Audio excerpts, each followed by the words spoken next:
Hey, it's Chris. So, what do we got? Three very, very different, absolutely very enthralling games coming to crowdfunding this upcoming week.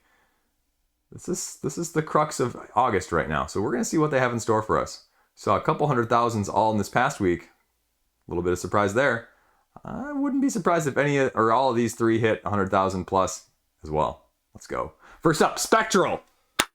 Bitewing games, 2 to 5 player, deduction-esque, horror, trying to explore a creepy Scooby-Doo-esque manner in a band of treasure hunters as you're trying to stake out locations and get it all before midnight and get out before the demons and whatever else ghosts are in there and you can't escape in the first place. Multiple challenging levels, deduction, a little bit of take that. Auctioning as well. So I'm intrigued to see what Bitewing can do here. And I believe going along with this one is also the Trailblazers expansion. Unfortunately, I wasn't able to have a hands-on with either of them, but I think Trailblazers is a really thinky sort of tile-laying-esque map game.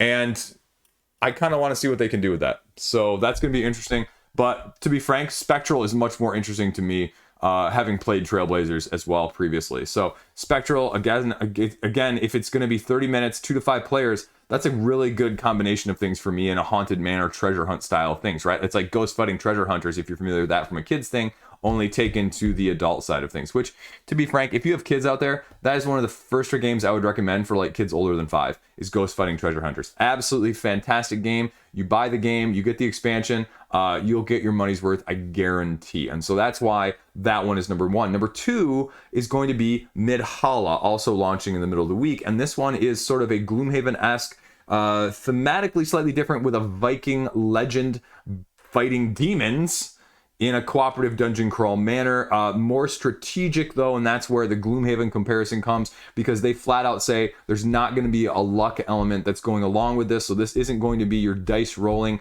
deck drawing style of things. It's going to be much more controlled than chaotic. I'm going to be getting a prototype copy sometime, maybe next week. It's probably going to be me putting out something partially through the campaign, to let you know my thoughts hands-on. You can do things like resources to build traps between combat phases to prepare for upcoming waves of enemies. And so maybe it's even more like the Oathsworn vibe, where there's not as much like in between, but a lot of just, okay, focused on the combat. Although they does say there's going to be story-based exploration.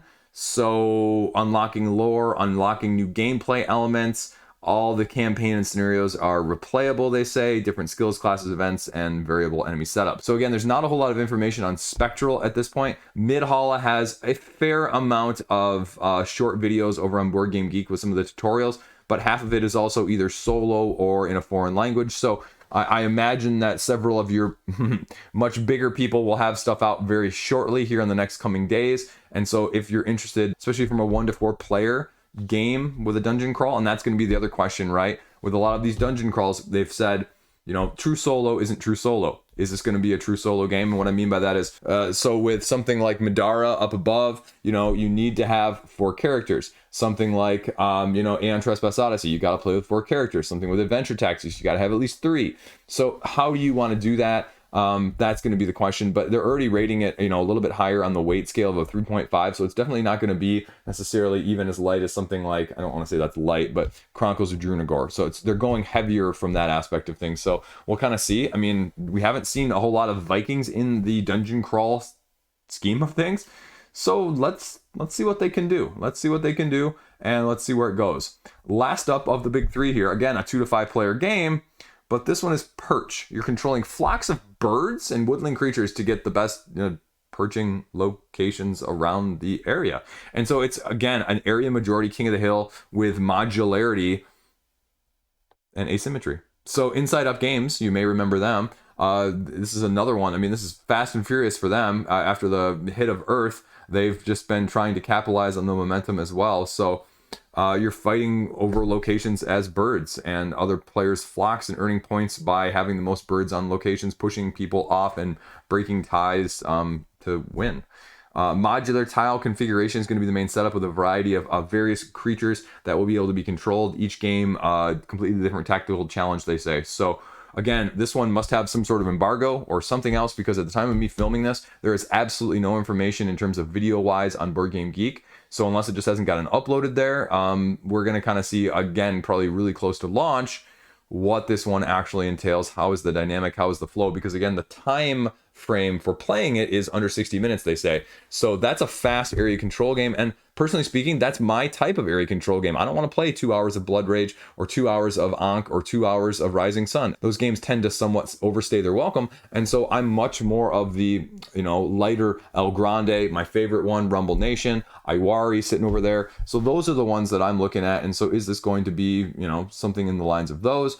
Is it going to have a 60-page rule book? Just being facetious. Is it going to have a 20-page rule book, or is it going to be like a 8-page rule book like we saw with Mistwind this past week, where you can have the depth and the complexity without having the necessarily lengthy rules overhead?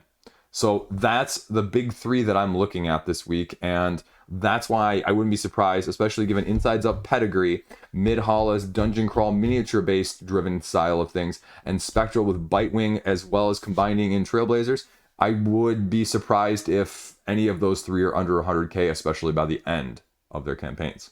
So there you go. That's what we've got going on. Now I've got a couple reviews that I'm working on right now. Bestiary of Sigilium, that'll be coming out this upcoming week. I have more thoughts on the upcoming Exceed, in case you missed that announcement from Level 99 Games. I don't even have the box next to me. It's up there. The Guilty Gear season is the next upcoming one that's coming to crowdfunding later this month.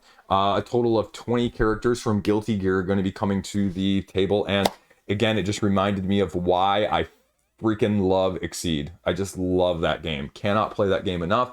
And I played something else recently that reminded me how much I love of it.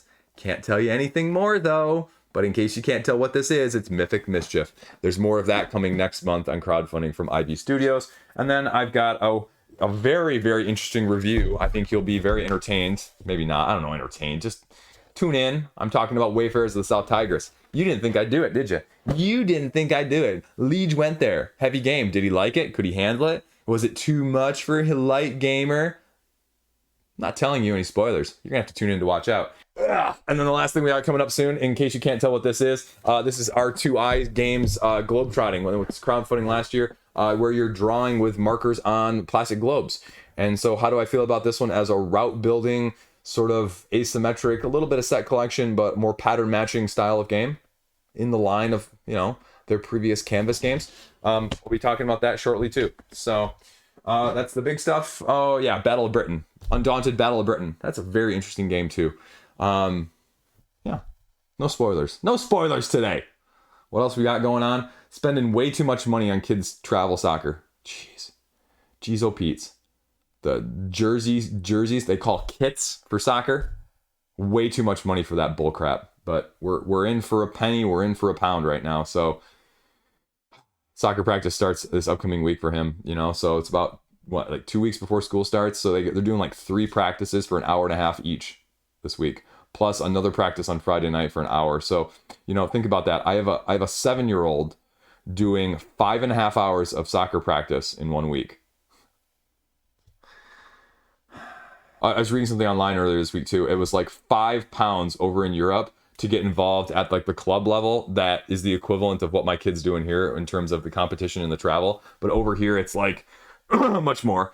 And it's a ripoff, and it's all for profit. And over there, it's like organized and it's club, and it's still really competitive. But as I was reading, over here it's a crapshoot. If you get people that actually know what they're doing, even at like the school level, middle school or high school, yeah, I mean you'll get some good coaching and teaching there, but otherwise you have to pay these godzook amounts to even get your kid halfway, ready for some of that stuff, which is just a freaking ridiculous system to begin with in the first place. And there must be not a shortage, because there have to be at least half a dozen groups in 20 or 30 mile radius around me at least that are doing the same thing. And so it's all driven by this, and it pisses me off. Again, not having to pay, but like the amount of kids that they're doing all for this amount. I mean, these guys have to be making some serious overhead here, because I can't believe it's costing anywhere near this amount. And that's just ridiculous. And that's why you don't have kids going to soccer in this country. Because they can go play baseball, they can go play football or basketball for pennies on the dollar comparatively. Oh, I wonder why we can't get soccer going. Ridiculous. Anyway, that's my rant for this video. I got nothing else really. Again, just I like organized. Like it actually looks halfway decent. I can walk around here now. My wife got me 2 calyxes that are sitting on this wall now. So I've got 2 that are on that wall. I've got 2 on that wall, and then I've got the 2 behind me here because they're 2 that go together. So, and then we've got the closet still full of junk too. And I just need to sell a bunch of stuff. I need to go through my list and just revise prices because like I had a couple of people ghost me, a couple of people buy stuff, but I'm just gonna drop stuff by like $5 and just kind of go from there. So it's all good. I sold a few things didn't pan out, and a few people just, you know, like always, if you ever sold games online, sometimes people just, and I'm guilty of that too. Like I sometimes forget to respond, and it just like, yeah. So, yeah, my weekend is Ascendancy kids, and you know, I was trying to get Resurgence played. The Stan Kordovsky, I'm messing up his last name, I'm sorry, but Resurgence, I'm trying to get that one played too. So that's the other one on my short list of things to get played. And then I got a couple other reviews from Hatchet Games like Koale and Tribes in the Wind and Into the Species of Darwin and whatever that one's called. So again, I've got plenty of stuff to review, and I'm doing the individual reviews, but one of these times it's going to be a multi-game review as well. But it's just so much work to do those multi-game reviews, just like setting up and like picking up and doing 5 games in a row in small fashion like that, back to back to back. It's a lot of work. That is my least favorite part about this channel, like doing reviews and like putting stuff down and like picking stuff up, right? Like I was watching someone's channel the other day. I glanced at it because I was kind of curious to see how they did the reviews. They're about twice my size, and they were literally just holding up, like in a 10-minute review, they held up like 3 or 4 different components, and that was about it. And I was like, what? How do you get so many views on just, anyway, I don't know. And so I guess that's what people like as well. So if there's anything you like, is it worthwhile me showing you like how the game plays or some of the dynamics in the game, or you just want me to ramble for 8 to 10 minutes on the game and show you like brief snippets? Like, what would you rather see in a review? Like, how does that go? Because I hate doing it, and it always turns into like too much rules overview. So I try and cut that down to like, you know, like the key highlights. But then even then I find myself rambling a little bit on that side of things, explaining like my favorite dynamics of that portion. And then it still ends up being anywhere between like 12 to 17 minutes of review overall, because, you know, then about halfway through I get to the, you know, yes, no's, gonna keep it or not, that sort of thing. So I don't know. Let me know what you think. Again, I want to do more of those mini reviews all stacked together so I don't have to do so much separate, but those are, like I said, those are a lot of work. That is the worst part of filming any of these videos, by far and away. So that's all I got. That's all I got. It's Saturday, and hopefully you guys are having a great day. I gotta go actually, after this airs, I need to go pick up my Kingdom Death Monster Gambler's Chest from someone local who like group ordered for us. So I gotta figure out what to do with that. People are selling those things for like, I don't know. I saw someone trying to sell it for $500. I've seen other people selling for $350. I don't know what I'm gonna do with it. I don't know what I'm gonna do with it yet. Aeon Trespass Odyssey has kind of replaced it for me. So I don't know. I could see myself keeping it for a while, because I could also see it going out of stock for a while, and then people like secondary market jacking it up like they did with a bunch of the expansions when those intermittently go out of stock, because I don't even know what Gambler's Chest is going to be on the website now on Kingdom Death. Like, because it was like $50 originally on the Kickstarter, then it was 100, then it was 150 in the late backing, and I guarantee it's not going to go less than 250, because the thing is like literally at least as big, maybe actually even bigger than the core box of KDM. So we'll see. We'll see. Dwellings of Elderville. I need to play you. That's all I got. Jeremy Howard, call out at the end of this video. We need to collaborate. I'll shoot you a message. I don't know why I thought of that anyway. That's all I got. Stay classy. Have a great weekend. Play something if you can, but just have a good time. See you around. Thanks for subscribing. If you made it this far and you're not subscribed, what's wrong? Please click subscribe. Join the Patreon.